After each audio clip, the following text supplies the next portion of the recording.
السلام عليكم ورحمة الله تعالى وبركاته.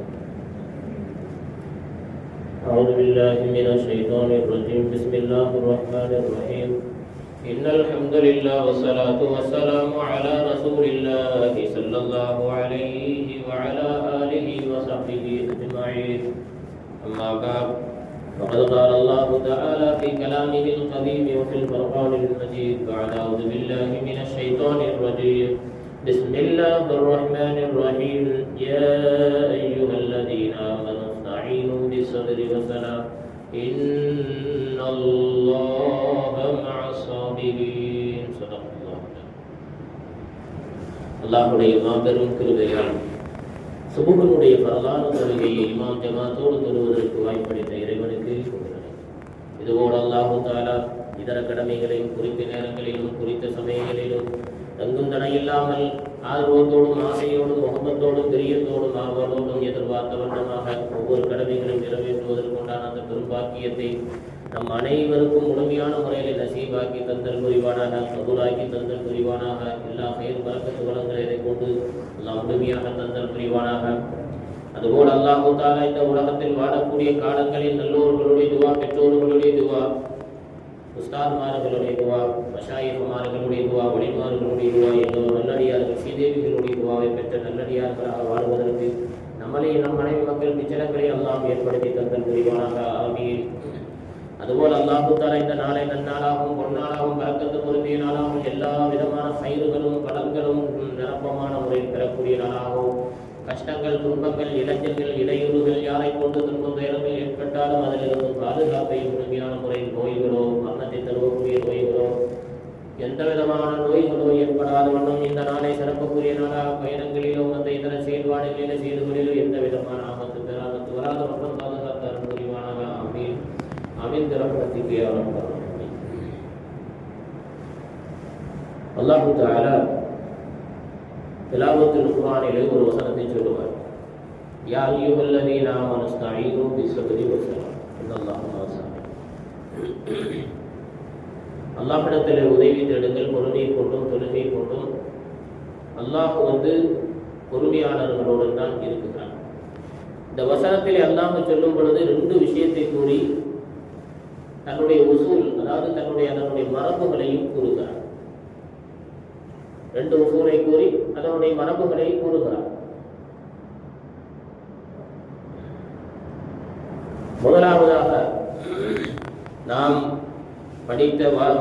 ஓதிய வாசகத்திலிருந்து அல்லாஹு தஆலா முதலாவதாக சொல்லுகிறான் பொறுமை என்பதை பற்றி சொல்லுகிறான். இரண்டாவதாக சொல்லுகிறான் தொழுகை.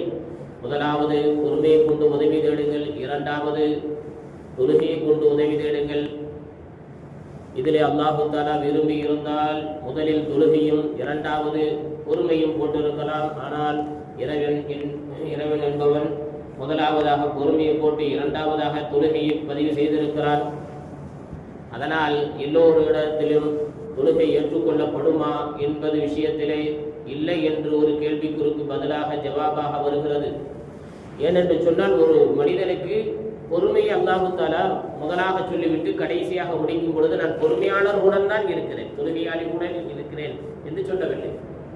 ஒரு வசனத்தினுடைய பூர்த்தி முக்கம்மல் எப்படி சொல்லுகிறான்?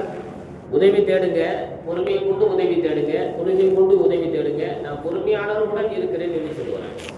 ஆனால் அந்த சொலாத்தை இறைவன் என்ன செய்து விட்டார்? தொழுகையாளர்களுடனும் இருக்கிறேன் என்ற அந்த வாசகத்தை, அந்த வார்த்தையை லவ்ஸை விட்டு விட்டார். அவை என்ன காரணம் என்பதை நாம் பார்ப்போம். அவை எல்லோருடைய தொழுகையும் ஏற்றுக்கொள்ளப்படுமா என்று சொன்னால் படாது. உலமாக்கள் ஷரியத்தினுடைய பார்வையில் தொழுகையை எப்படி பதிவு செய்திருக்கிறார்களோ, உலமாக்கள் ஷரியத்தினுடைய பார்வையில் ஷரியத்தினுடைய சட்டத்திட்டங்களில் தொழுகை எப்படி தொழ வேண்டும் என்று பதிவு செய்திருக்கிறார்களோ, அந்த ஹசானாவை, அந்த மிகவும் அற்புதமான தொழுகையினுடைய அந்த பொக்கிஷத்தை உலமாக்களிடம், ஆலிம்களிடம், இமாம்களிடம், நம்மளுடைய உஸ்தாத் ஓதி தந்த உயர்ந்த உஸ்தாத் உலமாக்களிடம், சீதேவிகளிடம், அவர்களிடம் கனிவுடனும் பணிவுடனும் கற்றுக்கொள்வது, கற்று அந்த தொழுகையிலே அந்த இபாதத்திலே ஒருவன் ஈடுபட்டால் அவன் முழுமையான முறையிலே பொறுமையாளர்களாக மாறிப்போம்.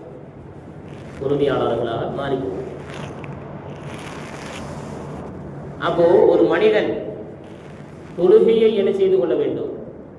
கற்றுக்கொள்ள வேண்டும்.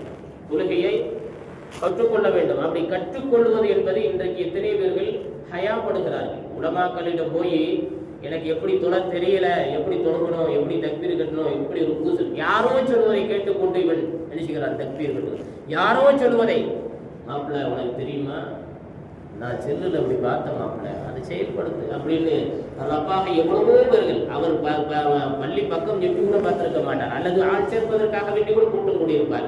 ஆக இப்படிப்பட்ட தெருவழியில் இருக்கக்கூடிய பொதுவெளியில் இருக்கக்கூடிய மார்க்க ஷரியத்தினுடைய உஸ்தாதுமார்களை எல்லாம் புறந்தள்ளி விட்டு நாம் நம்மளுடைய எண்ணம் போல் நம்மளுடைய செயல்பாடுகளை உருவாக்கி தொழுகிறோம் என்று சொன்னால் அந்த தொழுகைக்கு முன்னால் எவ்வளவு சட்டத்திட்டங்கள் சொல்லப்பட்டிருக்கிறது, அதை நாம் மறந்து மயங்கி நாம் என்ன செய்கிறோம்? வெளியேறி போய் கொண்டிருக்கிறோம். அதனாலே உலமாக்களிடம் அந்த சட்டத்தினை கற்றுக்கொண்டு ஒரு மனிதன் தொழுவானே என்று சொன்னால் நமது பெருமானார் ஸல்லல்லாஹு அலைஹி வஸல்லம் அவர்களுடைய பாசத்துக்குரிய தின்னூரைன் முனப்பஹாத் என்ற நூலிலே உஸ்மான் இப்னு அஃபான் ரலியல்லாஹு தஆலா அவர்கள் சொல்வார்கள், ஷரியத்தின் பிரகாரம் ஒரு மனிதன் தொழுவானே என்று சொன்னால் 9 பாக்கியத்தை ரப்பு தஆலா அன்பளிப்பாக பரிசாக இந்த துன்யாவிலே கொடுக்கிறான். ஆனால் இதிலே ஷரத்து என்னவென்று சொன்னால் அந்த தொழுகை கலாவாக இருக்கக்கூடாது, மஸ்பூக்காக இருக்கக்கூடாது. தொழுகை உஸ்மான் இப்னு அஃபான் ரலியல்லாஹு தஆலா சொல்றாங்க, ஒரு தொழுகையை ஷரியத்தின் பிரகாரம் தொழுவார் என்று சொன்னால் அவருக்கு அல்லாஹ் தஆலா 9 விதமான பொக்கிஷங்களை வழங்குகிறார். முனப்பஹாத் என்று சொல்லக்கூடிய அந்த நூலிலை பதிவு செய்கிறார். ஆனால் கலாவா இருக்கக்கூடாது, மஸ்பூக்கா இருக்கக்கூடாது. கலாவா நம்ம ஆளுகள் எப்படின்னு சொன்னா சில கடைகளில் வியாபாரம் பண்ணுவாங்க, வியாபாரி அவர்கள் என்ன செய்வார்? தொழுகையே கிடைக்காது. தொழுகை கிடைக்காதுன்னா கடையை மூடனா நட்டங்கிற அந்த இயக்கத்திலே வாழ்வார். கடையை மூடிட்டா அந்த பாங்க் சொல்ற நேரத்தில் கூட்டம் வரும். அவங்க என்ன செய்வாங்க? தொழுவா கலாவாக்கிறாங்க. ஜமாத் இமாம் ஜமாத் எவ்வளோ பெரிய முக்கியத்துவம் வாய்ந்தது, சொல்லுவேன் இன்ஷா அல்லாஹ், அது எவ்வளோ பெரிய பாக்கியம் தரும். ஆனால் இமாம் ஜமாத் கேட்டால் என்ன சொல்லி கொள்வார்கள்? நான் வீட்டில் தொழுதேன், கடையில் தொழுதேன். எப்படி தொழுதேன்? கலாவா தொழுதியா அல்லது இமாம் ஜமாத்தை விட்டு தொழுதியா? இமாம் ஜமாத்தை விட்டு விட்டேன், ஆனால் கலாவாக வேண்டும். சில பேர் என்ன செய்வார்கள்? மொத்தமாக இஷாவிலே வந்து வீட்டில் வந்து என்ன செய்வார்கள்? கலாவாக 5 வக்தையும் அனுதினமும் ஒரு தொழுது கொண்டே இருப்பார். அனுதினமும் நம்ம உள்ள படிக்கலைன்னா அனுதினமும் கோவப்படாமல் சிரிச்சுக்கிட்டே இருப்போம். அப்போ அல்லாஹ் எவ்வளவு சிரிப்பான்? லொஹிக்கிற மாதிரி நம்ம சிரிச்சா அல்லாஹ் சிரிப்பான் அப்படின்னு ஒரு எண்ணம். அப்போ அந்த மாதிரி தொழக்கூடாது.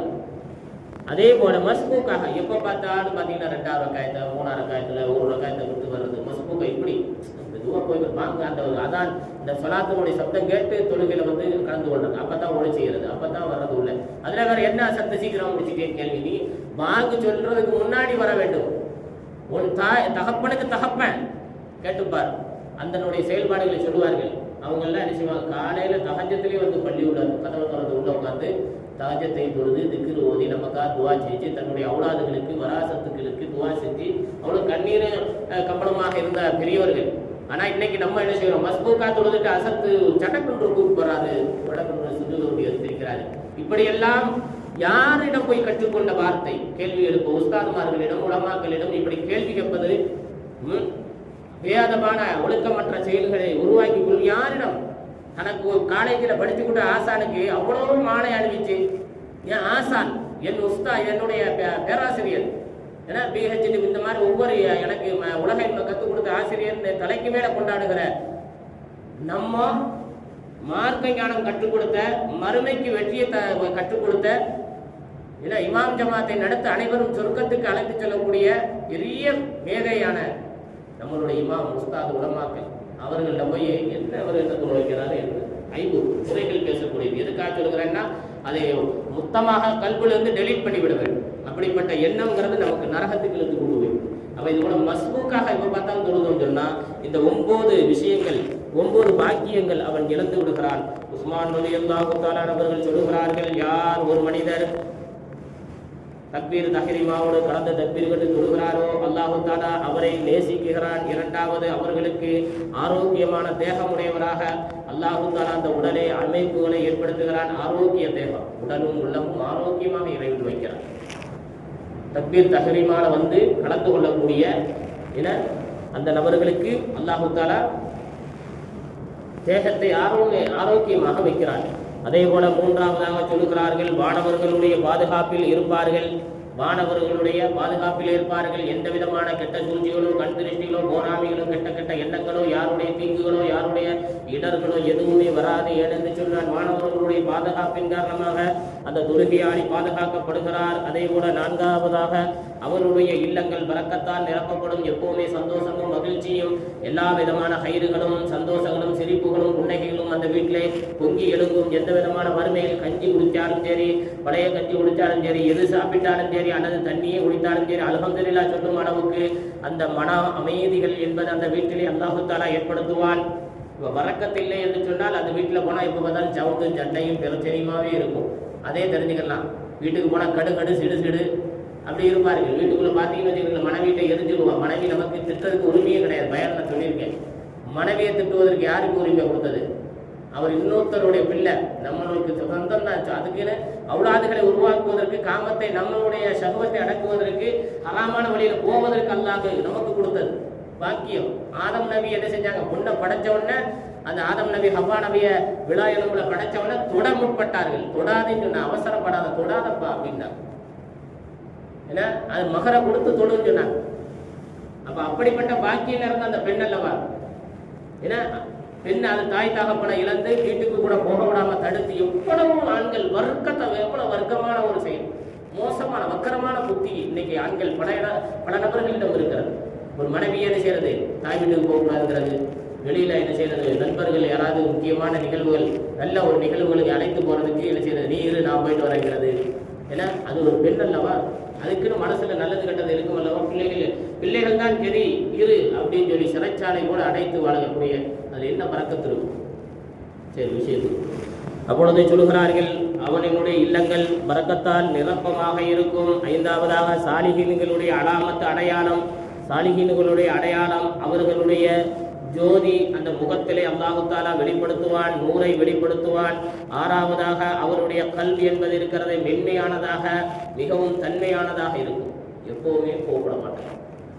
அவங்க அல்லாஹு தஆலா கல்வை இலகுவாக்கிடும். டென்ஷன் பட மாட்டாங்க. இன்னைக்கெல்லாம் நம்ம எல்லாம் யார்ட்டையாவது ஏதாவது பேச போனோம்னா, என்ன அப்புறம் பேசுங்க, போங்க, அப்புறம் வாங்க, முதலாளிமார்கள் சொல்லுவாங்க. அவர் 5 வக்து தொழுது என்ன மன்ஃபாத் புராஜனம்? ஒரு புராஜனம் கிடையாது. நம்ம முதலாளிமார்கள் நம்மளும் அப்படித்தான் இருக்கும். தொழிலாளிமார்கள் அப்படித்தான். முதலாளிகிட்ட என்ன செய்யுது? அந்த மென்மை குணத்தை பெறவில்லை. அப்போ நம்ம தொழுகை சரியான முறையில் சிறப்பான முறையில் இருக்கவில்லை. அந்த மென்மை குணம் எனக்கும் சேர்த்துதான் அந்த நசீகத்தை சொல்லிக் கொள்கிறேன். அப்போ அந்த மென்மையான அந்த குணம்ங்கிறது இல்லாமல் போய் சிரித்த முகம். ஆனால் உலமாக்களிடம் உண்மையிலே இருக்குகிறது, பாராட்டத்தக்கது. நம்ம கடைகள் வியாபாரிகள் இடத்துல எல்லாம் இருக்கோ இல்லையா தெரியல. உலமாக்கள் எவ்வளோ கஷ்டம் நஷ்டம், என்ன சம்பள பிடிப்பு, என்ன எவ்வளவு லோவானது. கல்யாணம்லாம் பார்த்தீங்கன்னா வெறும் 200 ரூபா தான் கல்யாணம் பண்ணி வச்சு. அப்போ இதெல்லாம் வந்து ரொம்ப லோனா ரொம்ப லோவானது. இன்னைக்குள்ள வியாபாரத்தை இன்னைக்குள்ள ஒவ்வொரு விலைவாசிக்கும் அதிகமாக கொடுக்க வேண்டும். தேவைகள் எவ்வளோ 15,000ங்கிறதுலாம் இன்னைக்கு யாராலும் ஒரு நபரை கூப்பிட்டு வைக்க வாப்பா 15,000 வச்சுக்க, எங்கேயும் வேலை வாங்கக்கூடாது. ஒரு மாதம் நீ உங்களுள்ள எல்லாம் ஒரு மாதம் நீ சந்தோஷமா இருந்து அதை வச்சு மருத்துவத்தில் இருந்து ஸ்கூல் ஃபீஸில் இருந்து குனிறது நிமிர்றது நோய்களில் இருந்து எல்லாத்தையும் இந்த 15 ரூபாய் சரி பண்ணியிருக்கு அப்படின்னு சொல்லி பாருங்க. அவர் அப்படி செஞ்சுட்டாருன்னா அவர் பெரிய சீதேவி தான். அவர் செஞ்சுட்டாரு. அதனால அந்த உலமாக்கள் வந்து அந்த 15,000 ரூபாய்க்காண்டியும் எல்லாரும் கேள்வி கேட்கும் போது சிரிச்சுக்கிட்டேன் சொல்லுங்க உண்மை அப்படி சிரிச்சே பேசுறாரு பாருங்க. உண்மையிலே அவர் பெரிய உலமாக்கள் பெரிய சீதைகள். அவங்களுக்கு ஜன்னத்தை தவிர்த்து வேறு அல்லாஹ் என்ன செய்ய மாட்டான்? நரகத்தினுடைய வாசலை ஒரு காலம் திறக்கவே மாட்டான், அடைச்சே வச்சிருக்கோம். ஏன்னா அந்த அந்த சபுருக்கே அல்லாஹ் தஆலா சொர்க்கத்துக்கு ஆளாளுக்கு கேள்வி. நான் கேட்டே அவனை அசத்துட்டேன் அப்படின்னு சொல்லி எத்தனை பேர்கள்லாம் வந்து கேட்கிறார்கள். அதெல்லாம் பெரிய பாக்கியம், பெரிய பாக்கியம். அப்போ அவருடைய கல்புகளை அல்லாஹும் மென்மையானதாகவும் தன்மையானதாகவும் தொழக்கூடிய அந்த நபருக்கு அல்லாஹ் ஏற்படுகிறான். இன்னும் இமாம்கள் தொழ வைக்கக்கூடியவர்களாக இருக்கிறார்கள், இவ்வளவு சைரானவர்கள். அதே போல 7வது சொல்கிறார்கள், சிராத்துல் முஸ்தகீம் என்ற பாலத்தை மின்னல் வேகத்தில் கடந்து செல்வார்கள். சிராத்துல் முஸ்தகீம் என்கிற பாலத்தை பதிவு செய்யும் பொழுது சொல்கிறார்கள், நம்மளுடைய தலை முடியை விட மென்மையானதாக இருக்கும். அந்த பாலத்தை கடந்து செல்வது என்பது கடினம். நரகமும் சொர்க்கமும் 2 பக்கம் இருக்கும். அதில் நடந்து செல்ல முடியாது. கடந்து கண் சிமிட்டு நேரத்தில் போயாக வேண்டும். அப்படி போனால்தான் சுவனத்தினுடைய வாசலை அடைய முடியும். நரகத்தினுடைய விளிம்பிலே நடக்க முடியாது. அதைத்தான் சொல்வார்கள், சிராத்துல் முஸ்தகீம் என்ற பாலத்தில் மின்னல் வேகத்தில் கடந்து செல்வார்கள். அதே போல 8வது 9வது அவர்கள் ஹவுஃபுகளோ ஹுசுனுகளோ இல்லாத கூட்டங்களில் பயணிப்பார்கள்.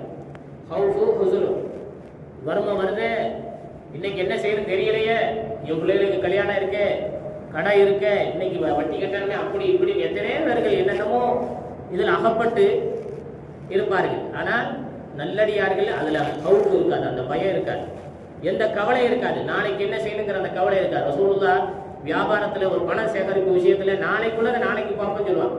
இன்னைக்கு நம்ம மாற்றிட்டோமா இல்லையா, நம்மளே சரி நம்மளே சேகரணம் பண்ணுறோம், நம்மளே பணங்களை சேகரணம் பண்ணி வச்சிருக்கிறோம். அப்போ அல்லாவுடைய நம்பிக்கை, அல்லா என்ன செய்யும், நாளைக்கு தருவானா தரமாட்டாங்கிற ஒரு எக்கின்னு நமக்கு வரவே இல்லை. நாளைக்கு தருவானா, ஆனால் பேசுவோம், நாவால எலும்பெல்லாம் நாங்கள் அழகா பேசுவோம், வசீகரமாக பேசுவோம்.